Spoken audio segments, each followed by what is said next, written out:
Good morning, everybody. Hello. Got a nice welcome there. So I'd like to start by sharing something with you that's a sort of a secret, but it's not really. After today, it won't be a secret. When we meet face to face, we have the ability to change the world. And there's nothing more powerful than face-to-face connection to our road to success. So, my story, these two ladies, it's so amazing how we all grow so much through suffering. And it's amazing that we can see suffering is what we need. We have to grow. I am a recovering people pleaser. How many can relate to that? I thought so. I'm also a body language trainer and a human behavior analyst. So I'm analyzing everybody. I'm not ready. No, not ready. Not ready. My whole life, I go through trying to be validated for people to like me. My whole adult life was like that. Trying to find validation so that people would like me. Research tells us people pleasers want to make everybody around them happy, despite their own needs. Also, some say yes all the time out of habit. Some of us say yes because it becomes an addiction. It makes you feel better. It makes you feel more powerful. It makes you feel like you're contributing to somebody else's life. And that's what we all feel like. We feel needed, we feel wanted. But people pleasing usually comes at your own loss of your own needs and wants and desires. That doesn't mean anything. Everybody else's comes first. And that behavior usually comes back to bite you. It's a behavior that will, in the end, cause a big drama in your life. And it did. Came back and bit me on my ass. In such a big way. After a total collapse of my world in 2013, as I knew it, I had a wonderful life. Everything was perfect. I worked really hard at having this perfect world. I was the perfect wife, the perfect mother, I had my business, things were perfect. All came crashing down. I actually say they could make a movie about my life. It would be a sad movie in the beginning. It's the weirdest thing how you always think something can happen to somebody else and not to you. It did happen to me. Everything fell apart. And I realized I needed help. I always thought I was perfect. I always thought I had everything under control. But I didn't have. I was only a people pleaser who thought I was in control of everything. I started searching and reading and crying, wondering what happened. What are the answers for my life becoming this mess? And through all this learning and searching and reading, I discovered a woman called Vanessa Van Edwards and her company called The Science of People. And I thought, science of people? It sounds like something I should look into. And I did. She teaches us the people skills we all have, but we're never taught how to use correctly. And we all have these skills. Why are somebody powerful and some not? It's because they know how to use their power. We all have the same power. Through this searching and the training, I realized I started training with Science of People, and I got my certification through them, and I became a certified body language trainer, and I love what I do. I change people's lives. Not only did I change people's lives, I changed my own life. Once I realized my non-verbal behavior, so we call body language non-verbal. Once I realized my non-verbal behavior and my people skills were up to shit. It was up to shit. I really thought I knew what I was going to do. It wasn't. Up to shit. I started learning as much as I can about body language, human behavior, and communication. It changes everything for us if we understand the signals we're sending. How many of us know what signals we are sending? I had no idea. I didn't know what I was doing. I thought I was in control. But body language, people think body language, it's how you sit, how you stand. There's so much more to it. There's so much more. The way you present yourself. A woman today in the working world faces huge challenges. How are you perceived as a leader?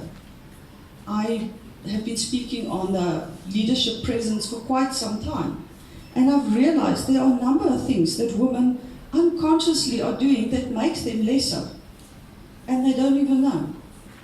So I teach them with the help of changing your posture, changing how you're perceived, changing how you perceive yourself, which is the most important thing, how you feel about yourself.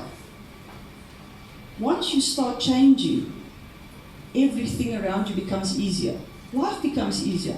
How we interact with our children, how we interact with our husbands, with our team members. As a leader, we all want to influence somebody, even if it's just your kids. How are we sending these signals? How are we sending these messages?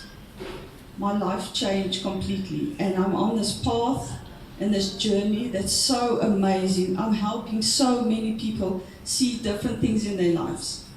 I'm just being a better person. I'm grateful for my failure. My failure has taught me so much about myself. Learning about body language, your non-verbal behavior is a huge step in emotional intelligence. We all have heard that word. Emotional intelligence is a huge thing.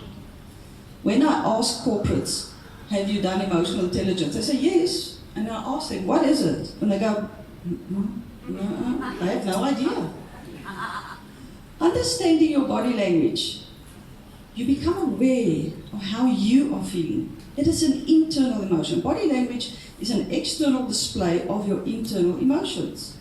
But science has just proven that changing your body language can actually change your internal emotions. So you can become who you want to be. And we all deserve to be amazing people, which we already are. So I want to teach you guys something quickly. You guys can shout out the answer. There's some people that know the answer. You're not allowed to answer. What is the first thing you see when you look at somebody? When you first meet somebody, what is the first thing you look at?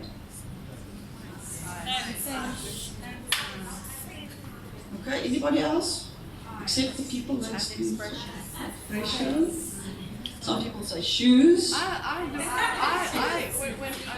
used to be a customer care consultant for First National Bank. That's where I used to work. Okay. And my very first thing I always looked at people was their mouth. Okay, mouth is an interesting thing. I've heard the face. So, the actual thing we look at, and it happens at a subconscious level, we look at somebody's hands. Before you even register, your brain has already looked at their hands. Why? Why is it? Our hands are called our trust indicators. We trust somebody who shows us open hands. We trust somebody when we see their hands. If I'm going to do something to you, then I'm sorry. I'm sorry for doing this. I should actually have both hands behind my back. The minute I put my hands behind my back, your brain has fear receptors that gets triggered. Okay, this happens because you cannot see my hands. Your brain is going into, what is she hiding? What has she got behind her back? What is she doing? What's going on back there? The minute I bring my hand out, you relax. Your brain relaxes and you can actually focus on what I'm saying. When we are aware of how we change positions with our hands, you actually realize that your voice changes with the different patterns of your hands. I'm going to explain that to you just now. So our brain, this fear trigger, comes from our prehistoric brain. Okay, it still comes from our caveman days, where we used to watch the fellow caveman come up and you don't know, is he a friend or a foe? Are we going to fight? Are we going to be friends? So we look at their hands. It's our brain's way of protecting us. Our brain's main aim is to protect us. So it's always looking for ways to protect us. So if you don't see somebody's hands, you worry. Your brain triggers fear and you feel uncomfortable. How many of you ever met somebody and you feel, I don't know, I don't like this person very much? Probably their hands were in their pockets or behind their back. Your brain is warning you somebody's making you feel uncomfortable. That person doesn't know. If you are taught, you will never hide your hands again, ever. Your hands need to be present. You build trust and connection with hands. Once the brain sees the hands, they build trust, they build connection, they feel happy. So there are different ways to use your hand for different meanings, for example. Palms up means it's the universal display of openness. You are open. People trust you. The police say hands up. When your hands are open, people trust you. This is the easiest way to get your message across. It's the easiest way to influence people. Their brain is relaxing. They can actually listen to what you're saying. The minute you turn your hand down, it becomes an order. Okay? Think of the most frightening hand salute was Heil Hitler. It was an order. What would Hitler look like this? He would have been weird. Nobody would have followed that, man. Yes, come, let's go. No, people would have thought he's crazy. But that was the most terrifying thing ever. Hands down, palms down is an order. And then we have this. How many of you use a finger? Pointer finger. Okay, that finger's not going to do it. Okay, sometimes it does. Sometimes it doesn't.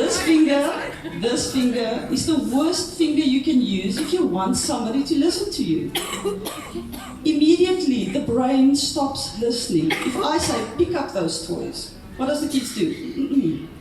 If I say, pick up the toys and just turn my hand around, the child will listen. It's as simple as that. When we have a pointer finger, it's a directive. We don't like being told what to do.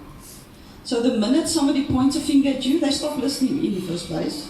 Try that with husbands and men. They don't listen. Even children. Just open your palm. An open palm is the way to do it. You know, the fascinating thing with body language and human behavior, the minute you change your hand, your voice changes. So you become more influential. You want to influence people. We want people to believe us. We all have a message that we're selling. Just understanding how our bodies react and what processes happen is fascinating. I have definitely found my passion. And this is not what I was on the path for. It had to first collapse. My world had to first collapse. I want to leave you guys with a word that I've recently learned. It's called flawsome. Have you guys heard it? It means we all have flaws.